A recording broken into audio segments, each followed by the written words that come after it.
మీ business ఏదైనా మీ ఊర్లో promotion చేయాలంటే అది సుమన్ టీవీతోనే సాధ్యం. ఇప్పుడే సంప్రదించండి.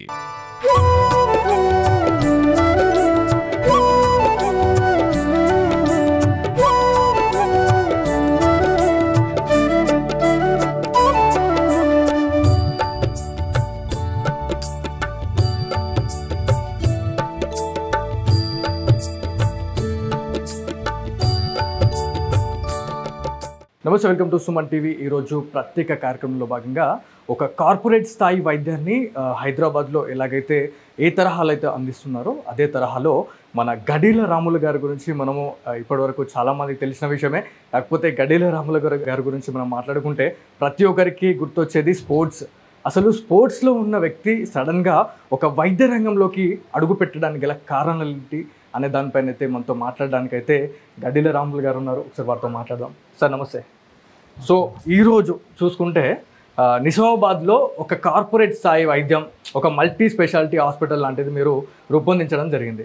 సో సడన్గా స్పోర్ట్స్ నుంచి వైద్యానికి ఎట్లా రావడం జరిగింది? వైద్యానికి రావడానికి ఒకే ఒక కారణం, గతంలో కరోనా వచ్చిన తర్వాత నేను చాలామంది చాలా రకాల ప్రాబ్లమ్స్ ఫేస్ చేసినప్పుడు మేము కూడా స్వచ్ఛందంగా మా కాలనీ వసతులతో అందరితో కలిసి మా ప్రవీణ్ అయితేనేమి, జయసింహ అయితేనేమి, మాది ఒక టీమ్గా ఏర్పడి చాలా సేవా కార్యక్రమం చేసినాం. కరోనాలో కరోనా టైంలో కూడా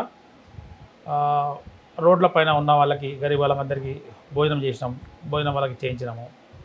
బస్సు లేకపోతే బస్సు, పోలీసు వాళ్ళకు కూడా ఆ ఎండలో వాళ్ళు డ్యూటీ చేస్తూ ఉంటే వాళ్ళకు ఆ సన్ గ్లాసెస్ అయితేనేమి, ఆ శానిటైజర్స్ అయితేనేమి, అలాగే వాళ్ళకు ఎండలో అందరికి మజ్జిగ ప్యాకెట్లు కానీ చాలా సేవ చేసాం అందరికీ. అప్పుడు చాలామందికి కూడా ఈ కరోనాలో వచ్చిన తర్వాత చాలామందికి కూడా హార్ట్ ప్రాబ్లం రావడం, ఆ కరోనాలో చాలామంది చనిపోవడం జరిగింది. అప్పుడు అనిపించింది నాకు, అదే రకంగా నేను కూడా కరోనా బాధిత ఈ సేవలు అయిపోయిన తర్వాత నాకు కూడా కరోనా రావడం జరిగింది. ఓకే, కరోనాలో లేని ఇబ్బందులు కూడా మాకు జరిగినాయి. సరే, నాలాంటి స్థాయి వ్యక్తికే ఇట్లాంటి ఇబ్బందులు వస్తే మామూలు వాళ్ళకి ఇంకా ఎన్ని ఇబ్బందులు ఉంటాయి, వీళ్ళకి ఏదో రకంగా మనమంతా సాయం చేయాలని నాకు అప్పుడు సంకల్పం రావడం జరిగింది. అందులో భాగంగానే నాకు కేకే రెడ్డి గారు, ఈ కార్డియో స్పెషలిస్ట్, చాలా మంచి మిత్రుడు. ఎప్పుడు మేము తరచుగా మాట్లాడేవాళ్ళం. తాను అనేవాడు అప్పుడు, మనం ఎప్పటికైనా కలిసి ఒకటి హాస్పిటల్ ఇక్కడ రన్ చేద్దాం, నేను కూడా మీతోని ఉందని చెప్పడం. అందులో భాగంగానే ఈ 2 ఇయర్స్లో మేము ప్లాన్ చేసి, మాకు ఇట్లా లాభాల కోసం నేను ఈ ఫీల్డ్కి రాలేదు, కేవలం గరీబులకు సాయం చేద్దామని నా అంత సేవగా చిన్నగా ఎంత సాయం చేయాలనే సంకల్పంతో నేను ఈ ఫీల్డ్కి రావడం జరిగింది. సో మానవత దృక్పథంతోనే మీరు చాలా సేవలు చేశారు. మీడియా రంగంలో చాలామందికి గడీల రాములు అనేవారు తెలియకుండా ఉన్న రోజు కోవిడ్ టైంలో చాలామంది చాలా రకాలైనటువంటి ఇంటర్వ్యూస్ కూడా చేయడం జరిగింది మిమ్మల్ని. సో అందరూ ఇంట్లో కూర్చొని అంటే బెడ్రూమ్లకే పరిమితమైన రోజుల్లో మీరు ప్రతి వీధి తిరిగి పోలీసులకైతే ఏమి, అదేవిధంగా బయట ఎవరికైతే వృద్ధులకు కావచ్చు చాలా రకాలైన సేవలు చేశారు. సో ఇన్ కేస్ చాలామంది ఈ సిగ్మా హాస్పిటల్ తర్వాత అంటే విన్న తర్వాత అసలు ఎట్లా ఉండబోతుంది, అంటే వైద్యానికి సంబంధించి ప్రజలకు అందుబాటులో ఉండే సిచ్యువేషన్ ఏమైనా ఉందా అనేది కూడా చాలామందికి ఉన్న డౌట్. సో దాని గురించి ఏం చెప్తారు?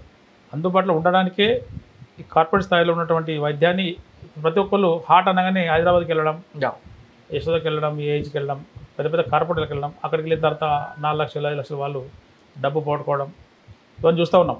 అదే స్థాయిలో అదే వైద్యం నిజామాబాద్లో అందించాలనే సంకల్పంతో ఇక్కడ డాక్టర్లను తీసుకురావడం, వారికి ఇవంతా మేము ఒక మోటివేషన్ చేసి అందరం కలిసి మనం లాభాలు చూసుకోకుండా అక్కడక్కడ చేసి అందరికీ ఈ హార్ట్కి మన స్టంట్లు అవుతుందో స్టంట్ వేయడం కానీ, హార్ట్ ఆపరేషన్ కానీ, న్యూరో సర్జన్ కానీ, ఇప్పుడు జనరల్ ఫిజిషియన్, ఇవన్నీ కూడా మనం 4 డిపార్ట్మెంట్లు తీసుకున్నాము.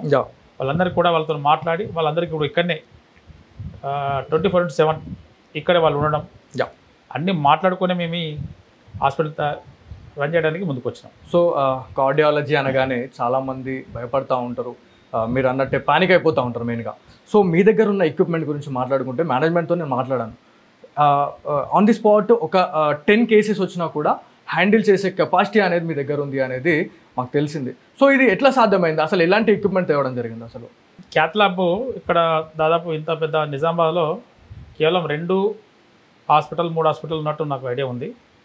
చాలామంది అంటారు క్యాత్ ల్యాబ్ ఉంటే నడుస్తుంది, క్యాథలాబ్ ఉంటే ఈజీగా మనిషి సేవ్ అవుతాడు అని చాలామంది సీనియర్ డాక్టర్లు చెప్పడంతో ఆ క్యాథలాబ్ విషయాన్ని ఆ మిషన్ కోసం మేము సెర్చ్ చేసి తీసుకోవడం జరిగింది. అది చాలా ఖర్చుతో కూడినటువంటి మిషన్ అది తీసుకున్నాము. అలాగే సిమెంట్స్ మిషన్ కానీ ఐసీయూ సెటప్ కూడా మీరు అంతా చూసిర్రు. కార్పొరేట్ లెవెల్లో ఉండే విధంగానే మేము అన్ని చర్యలు తీసుకుంటాం. ఇప్పుడు బయట ఇప్పుడు వెళ్తే జస్ట్ బ్లడ్ టెస్ట్లకి పోతే నేనే రీసెంట్లీ నాకు చిన్న ప్రాబ్లం వచ్చి నేను యశోదలో జాయిన్ అయినా. నేను కూడా ఇదివరకు విన్నా. నేను యాక్చువల్లీ చాలా ఎఫెక్ట్ అయ్యారు, చాలా భావోద్వేదానికి గురయ్యారు అన్నది నేను విన్నా. నేను కూడా నేను యశోదలో జాయిన్ అయితే ఆ డబ్బులు విపరీతం నా దగ్గర. జస్ట్ బ్లడ్ టెస్ట్లకి 40,000 రూపాయలు తీసుకున్నారు. ఓన్లీ బ్లడ్ టెస్ట్లకు 4 టెస్ట్ల కోసం 40,000 తీసుకున్నారు. ఈ సామాన్యుడికి ఎక్కడ సాధ్యమవుతుంది కాదు. సో వాళ్ళకి ఏదైనా సాయం చేయాలనే సంకల్పంతో ఇప్పుడు టోటల్ కార్డియోకి సంబంధించిన టెస్టులన్నీ కూడా దాదాపు బయట వేయించుకుంటే 8,500 9,000 అవుతాయి బయట వాళ్ళకి. మేము కేవలం 2,500 రూపీస్లో చేయడానికి ముందుకు వస్తున్నాము. అందులో ఎలాంటి ప్రాఫిట్ లేకుండా అక్కడికి జస్ట్ మెయింటెనెన్స్ ఎంత చాలు అనే విధంగా 8,000 అన్నటువంటి ఈ బ్లడ్ టెస్ట్లు అన్నీ 8 టెస్టులు కూడా మేము కేవలం 2,500కి ఇస్తున్నాం. ఓకే. సో ఫైనల్గా మాట్లాడుకుంటే ఇంకా ఎలాంటి సేవలు అందించబోతా ఉన్నారు? అంటే ఏ డాక్టర్స్ ఉన్నారు, ఎలాంటి స్పెషలిస్టులు ఉన్నారు ఇక్కడ? మెయిన్గా చెప్పాలంటే మా కృష్ణకిషోర్ సార్ కార్డియో స్పెషలిస్ట్. ఆయన చాలా సీనియర్ మోస్ట్. తాను ఆయన కోసం ఇక్కడ నిజామాబాద్కు ఆయన ఎప్పుడు వస్తాడని చెప్పేసి చాలామంది వెయిట్ చేసి ఆర్ట్ చూపించుకుంటాం. ఇక్కడ నుంచి దాదాపు నేను ఇప్పుడు నాకున్నటువంటి ఈ కాల పరిమితిలో ఆయన దగ్గర నుంచి ఆయన కోసం వచ్చేవాళ్ళు మెట్పల్లి నుంచి, జైత్యాల నుంచి, కొరుట్ల, మన ఆదిలాబాద్, బాన్స్వాడ, బోధన్ చాలా ప్రాంతాలకు వెళ్ళి ఆయన ఎప్పుడు వస్తారని చెప్పేసి వచ్చి మరీ రాయించుకొని పోతారు. అంత దూర ప్రాంతాలకు వెళ్ళి వస్తారు ఆయన కొరకు. ఈవెన్ హైదరాబాద్కి వెళ్ళి కూడా ఇక్కడ ఉన్న రోజు ఇక్కడికి వస్తారు. ఆయన మంచి హ్యాండ్ ఉంది. ఆయన ఇప్పుడు ఇక్కడ ఏ హాస్పిటల్లో కాని కేసు ఆయన చేస్తాడు. ఓకే. ఇప్పుడు మన ప్రుడెన్స్లో నేనున్న ఆ రోజు ఆయనతోటే ఉన్నా. నేను ప్రుడెన్స్లో కాకపోతే వాళ్ళు వచ్చి ఇక్కడ డాక్టర్తో మాట్లాడి ఇతనే అక్కడికి వెళ్ళి చేయడం జరిగింది. ఇక్కడ అంత వర్క్ నడుస్తుందని చెప్పేసి. ఓకే. అంటే అట్లా పెద్ద హాస్పిటల్ కూడా ఇతను తీసుకెళ్ళి చేస్తారు. ఆయన ఇది ఒకటే హాస్పిటల్ కాదు. ఇప్పుడు మన శ్రీనివాస్ రెడ్డి మంత్రి గారి హాస్పిటల్ కూడా వరంగల్లో ఈయన చూస్తాడు. హైదరాబాద్లో సిగ్మా చూస్తాడు. ఇక్కడ కూడా వారానికి 3 రోజులు ఇక్కడ ఉంటాడు. Friday, Saturday, Sunday. మిగతా రోజులలో కూడా ఆయన కొలీగ్ ఏజ్ నుంచి ఇక్కడ రావడం జరిగింది. రవిచంద్ర గారు మరియు ఇంకా శ్రీనివాస్ రెడ్డి గారు, ఇంకా విజయ్ గారు, సీనియర్ డాక్టర్లు అందరూ కూడా రావడం జరిగింది.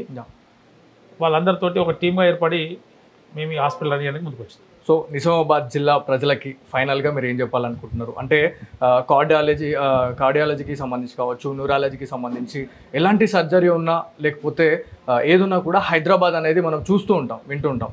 సో నిజామాబాద్ ప్రజలకి ఏం చెప్తారు దీని గురించి? నిజామాబాద్లోనే హైదరాబాద్లో కార్పొరేట్ వైద్యం అందించాలని మేము ముందుకు వచ్చినాం. అంతకంటే భిన్నంగా అంటే ఇంకా మంచిగా చేసి అతి తక్కువ రేట్లో మేము ఎలాంటి అందులో ఆశించకుండా ఆ డాక్టర్లకు వెళ్తే చాలనే విధంగా ఉండి ఒక సోషల్ వర్క్ చేయడానికి మేము ముందుకు వచ్చినాం. ఓకే. దీన్ని ముందు కూడా ఇంకా దీన్ని విస్తరింపజేస్తాం. తప్పకుండా పేదలకు అందుబాటులో ఉండే విధంగా దీనికి 1-2 months లోపల కూడా ఆరోగ్యశ్రీ కూడా మేము అప్లై చేయడం జరిగింది. దానికి కూడా పెద్దలు సమ్మతించారు. అన్ని కూడా సంబంధించిన పేపర్స్ కూడా అన్నీ ఇవ్వడం జరిగింది. అలాగే ఇన్సూరెన్స్లు అయితేనేమి ఇవన్నీ కూడా పేదలకు భారం పడకుండా, వాళ్ళకి జేబులోకి వెళ్ళి పడకుండా గవర్నమెంట్ నుంచి తీసుకోే విధంగా, లేకుంటే ఆరోగ్యశ్రీలో వాళ్ళకి అయ్యే విధంగా అన్ని చర్యలు తీసుకుంటాం. So thank you sir. మా సుమన్ టీవీ తరఫున మేము కూడా మీకు శుభాభివందనాలు తెలుపుతా ఉన్నాం. Thank you. భారతదేశానికి స్వతంత్రం ఏ విధంగా అయితే వచ్చిందో అదేవిధంగా నేడు నిజామాబాద్ నగరంలో మా యొక్క స్నేహితుడు, ఆత్మీయుడైన శ్రీ గడిల శ్రీరాములు గారు సిగ్మా సూపర్ స్పెషల్ హాస్పిటల్ని నేడు ప్రారంభించడం చాలా ఆనందకరము. ఈ యొక్క నగరంలో చాలా దవాఖానలు ఉన్నా కానీ పేద ప్రజలకు అందుబాటులో ఉండి అన్ని సౌకర్యాలు అందిస్తాడని మేము తన మీద పూర్తి నమ్మకం పెట్టుకున్నాం. కాబట్టి మా యొక్క ప్రజలు ఈ డిచ్పల్లి కానీ, జక్రాంపల్లి కానీ, ఇందల్వాయి కానీ, దరిపల్లి కానీ, సిరికొండ వాసులకు తన ఎటువంటి మనిషి అంటే పేదలంటే మేము వచ్చినమే పల్లెటూరు నుండి ఇద్దరము. ఈరోజు మేము అనుభవించిన బాధలు, మా యొక్క గ్రామాల్లో పేద ప్రజలు పడుతున్న ఇబ్బందులు చూసినాం. కాబట్టి తన ఎప్పటి నుండో దేవాలయాలకు కానీ, గరీబులకు కానీ ఎవరైనా ఆపదలకు కానీ తాను ఉండి తోడ్పాడు అందరికీ అందుబాటులో ఉండే వ్యక్తి కాబట్టి ఈ హాస్పిటల్ ద్వారా కూడా ఇటువంటి ఇంకా సేవలు చేయాలని తనకు భగవంతుడు ఇంకా అటువంటి ఆలోచన విధానం ఇవ్వాలని నేను కోరుతూ ఈరోజు తన హాస్పిటల్ ప్రారంభించినందుకు వారికి నేను ప్రత్యేకంగా శుభాకాంక్షలు తెలుస్తున్నాను. నిజామాబాద్ ప్రజలందరికీ స్వతంత్ర దినోత్సవ శుభాకాంక్షలు. నేను ఈరోజు మా మిత్రుడు గడీల శ్రీరాములు గారు ప్రజలందరికీ అందుబాటులో ఉండే విధంగా సిగ్మా సూపర్ స్పెషాలిటీ హాస్పిటల్ను తీసుకురావడము, మరి కొన్ని రోజులుగా కృష్ణకిషోర్ రెడ్డి గారి ఆధ్వర్యంలో నడుస్తున్న ఈ హాస్పిటల్ను మరి ప్రజలకు అందుబాటులో ఉండే విధంగా ఆయనను మరీ ఒప్పించి, సార్ మేము ఉంటాం మీ వెనకాల, మీరు అంటే ఒక మంచి పేరున్న వ్యక్తి డాక్టర్ గారు ఆయన కృష్ణకిషోర్ రెడ్డి గారు, అటువంటి వ్యక్తిని మంచి ఒప్పించి మరి నిజామాబాద్ ప్రజలు ఎంతో కష్టపడుతున్నారు. నిజామాబాద్ హైదరాబాద్ వెళ్ళాలన్నప్పుడు హాస్పిటల్స్ ఇక్కడ ఉన్న చుట్టుపక్కల ఉన్న హాస్పిటల్స్లోకి వెళ్ళినప్పుడు ఇబ్బందులు అంటే డబ్బులు బాగా ఖర్చు అవుతున్నాయనే ఉద్దేశంతో ఎన్ని ఇబ్బందులు పడ్డాడో ప్రత్యక్షంగా తెలిసినవాడు. మరి ఈరోజు ఈ రంగంలోకి రావడం ద్వారా అంటే ప్రతి ఒక్కరికి అందుబాటులోకి తీసుకురావాలని, వైద్యాన్ని అందుబాటులోకి తీసుకురావాలని చెప్పి పేద ప్రజలందరికీ అందుబాటులోకి తీసుకొచ్చి మరి వారికి అంటే ప్రాణ సహాయం అందించే విధంగా ఇక్కడ నిజామాబాద్లో సిగ్మా హాస్పిటల్ను స్థాపించడం వారికి శుభాభినందనలు తెలియజేస్తున్నాం. అలాగే పేద ప్రజలందరూ కూడా దీన్ని ఉపయోగించుకునే విధంగా రాబో రోజుల్లో ఆరోగ్యశ్రీ మరియు ఇన్సూరెన్స్ సౌకర్యాలకు ఇన్సూరెన్స్ ఉంటే ఇన్సూరెన్స్ సౌకర్యం కూడా ఇక్కడ కల్పించడం జరుగుతుంది. మరి మీరందరూ కూడా నిజామాబాద్ ప్రజలందరూ కూడా ధనార్జన కంటే ఎక్కువ సేవా భావంతో మేము ఇది తీసుకురావడం జరిగింది. వారికి నిజామాబాద్ ప్రజలందరి తరఫు నుంచి మేమందరం కూడా శుభాభినందనలు తెలియజేస్తూ మరి ఈ సేవా కార్యక్రమాల్ని ముందు ఇంకా విస్తరించాలని, ఇక్కడే కాకుండా రాష్ట్రం మొత్తంలో కూడా విస్తరించాలని చెప్పి మా యొక్క కోరిక.